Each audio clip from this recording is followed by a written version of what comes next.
अच्छा आपको एक बात बताऊं, लाइफ मिली है, अरे असफिया मेरे साथ एक कप चाय पिए मेरी जिंदगी आसान हो गई। ऐसे कब हुआ? अभी थोड़ी देर पहले, आपको नहीं पता भाई? थोड़ी देर पहले मेरे ख्याल नींद में थी आप। ओहो वही ना, मेरी तरफ भी ध्यान है। मैं ख्वाबों में भी आ रहा हूँ, ख्यालों में भी आ रहा हूँ। अल्लाह तेरा शुक्र है। उनको अपने ख्वाबों ख्यालों को जाके किसी अच्छे डिटर्जेंट से धोना पड़ेगा। आप आ रहे हैं। अबे मैं इंसान हूँ, जरासीम हूँ, जो भी आप समझ लें। बाकी मिस मैच या मैच अभी इस वक्त हम खेलने जा रहे हैं। बिस्मा और असफिया रेडी हैं, दोनों में तब देखेंगे एक सवाल दो ऑप्शन, जो ऑप्शन सिलेक्ट करना हो फौरन बोलना है। देखते हैं मैच होता है मिस मैच होता है। सुबह की पहली चीज चाय या मोबाइल? मोबाइल।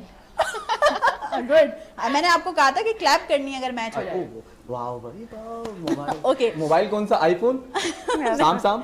आईफोन। माशाल्लाह भाई, कड़क पार्टी। ये सवाल हमारे डिक्शनरी में शामिल नहीं था। कड़क पार्टी है माशाल्लाह। आईफोन।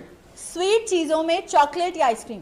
चॉकलेट। ओह मिस मैच हुआ है। Okay, social media applications Instagram या टिकटॉक?